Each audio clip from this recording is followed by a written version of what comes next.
Lord forgive me for this trap shit. Sergeant Smack make it backflip. Telly Hank did with the action. With the Vato speaking Spanish. Frank Matthews how I vanish. Poof.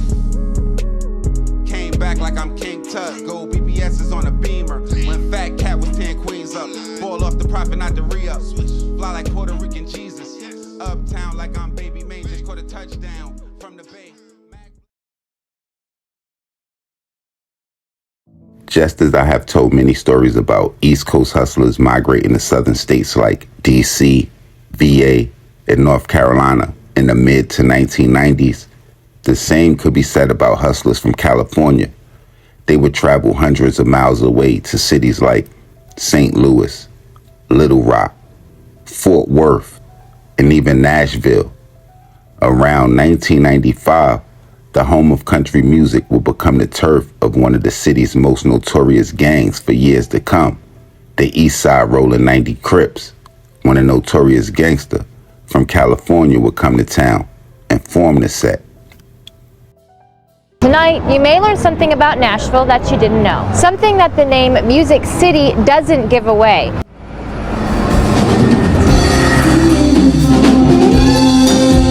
The allure of country music brings locals and tourists from all over the world to downtown Nashville. Love it. It's wonderful.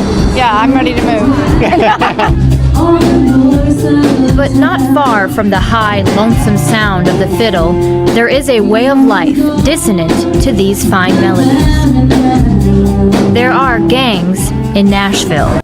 Gangs? Gangs. Yes, because I was just thinking when we came past here, it seems so safe. Most people don't see the signs of gang activity, but it's here. There really wasn't any gangs back in the day, man. I mean, you had certain cats going against each other. East side may go against the west side, or vice versa, or south side, or whatever, man. It really wasn't any gangs back in the day, man, at all. You know, no official gang where, you know, you had members. So it was basically a lot of cats who primarily grew up with each other in the same neighborhoods or whatever. But that was it before the Crips and Bloods. Nashville is among the fastest growing cities in America. The Music City ranks 22nd on a new report. It's released by a group called Shakir. It calls Nashville a boomtown. With almost 700,000 residents, the city of Nashville is not only the capital of the state of Tennessee, but it's also its most populated city.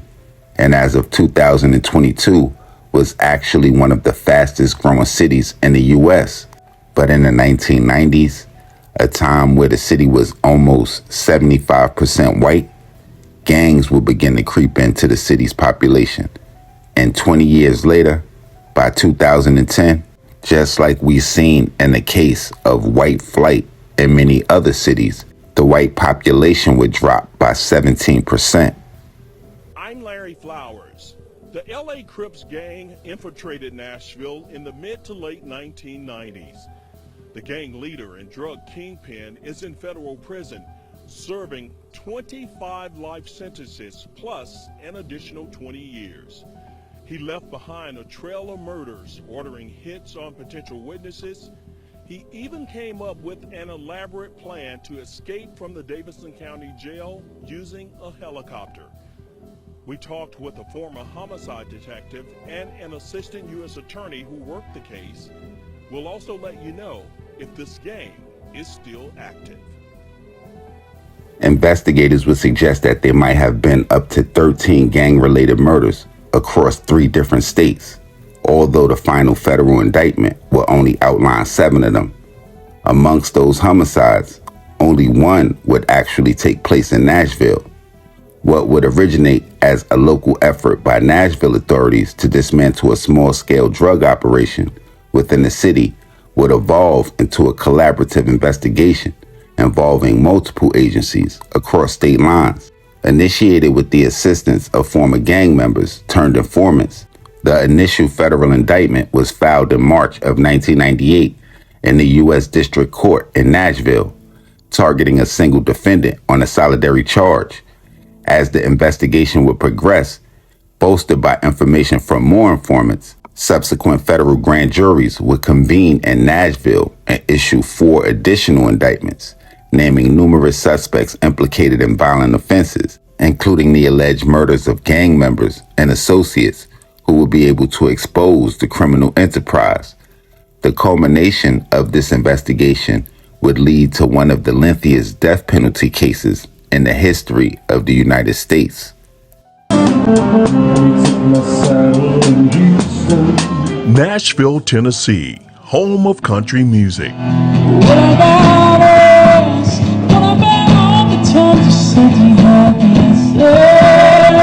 But it's also home to gangs.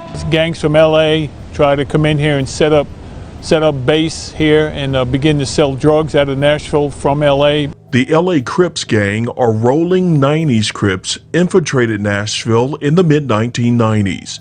Former Nashville police homicide detective Pat Postiglione was on the front lines of battling the Crips and other gangs. They really had some fertile ground when they first came here, because there was really no one had a clear understanding of what the gangs were about. And when they got here in Nashville, they really made their presence known pretty quick. Next came drugs, violence, and murder. In 1995, there was a Crip that was killed out on Dickerson Pike. And then as a result of that homicides, there were 2 or 3 other homicides that occurred, all related to the gangs, all related to the drug trafficking that the LA Crips were trying to do in Nashville. One of the most notorious gang members to ever set foot in Nashville is convicted drug kingpin and gang leader Jamal Shakir, a.k.a. Donut. A host of violent and drug trafficking crimes, well over 150 kilograms of cocaine, murders, abductions, tortures, all that type of thing. Shakir left behind multiple victims all over the country. 9 murder victims. Only one of those victims was killed in this district. The very first one, Mr. Chambers. The rest were all killed in Oklahoma City and Los Angeles. And while awaiting sentencing, Shakir continued to order hits from behind bars. He was trying to restart his criminal organization. He was trying to locate witnesses and have them killed. He set up robberies of drug dealers. He was selling drugs with the thought of financing what was originally to be a purchase of a helicopter, but then they planned to abduct a helicopter pilot and take his helicopter, all in order to carry out an escape of Jamal Shakir from the rooftop of the Criminal Justice Center. Shakir is serving 16 life sentences, another 9 life sentences after he tried to restart his drug enterprise, plus an additional 20 years. That spun an investigation of the rolling 60s Crips gang and indictments of 40 or more gang members. That described his part of the organization as one of the most violent, and that he was the head of the beast. Well, the head of that beast is never going to breathe our air again. Postiglione also tells us that gangs will forever be a part of Nashville. Nashville's a beautiful city. It's got that underbelly. It's got a little violent underbelly that a lot of people don't see. Gangs being part of that underbelly where there's a lot of violence involved. The case against Jamal Shakir would start with one indictment filed in March of 1998, followed by another one in November of 1998. Subsequently, 2 more indictments would be handed down before a 5th was issued, charging 45 counts against 5 defendants: Jamal, the mother of his children, Pacia Shakur, Donnell Young, Derek Eaton, and another guy by the name of Eben Payne. With that final indictment filed in September of 2005, Shakir would be charged with engaging in a criminal enterprise that ordered murders for a second time, this time from behind bars. And you would think that would be the end of the saga. It looks like something out of an action movie, but this is real. Newly released video shows a daring helicopter jailbreak. Jamal Shakir would eventually be convicted about a decade after the initial indictment was filed in '98, sometime in May of 2008. With the death penalty finally being off the table, he would be held at the Davidson County Criminal Justice Center, awaiting a federal sentencing hearing. when, according to an FBI agent's affidavit on September 2nd, 2009, they would allege that Jamal Shakir would attempt to mail a letter discussing drug trafficking, robberies, assaults, and plans to have 3 more people murdered. A second letter was said to have been written about a week later to the same man, a guy by the name of Christopher Conyers from Nashville. That letter was said to detail his plans on reorganizing the 90s and, quote, bringing structure back to the tribe. Christopher Conyers would be arrested a week later on September 11th, 2009, 2 days after authorities would record a phone call between the two.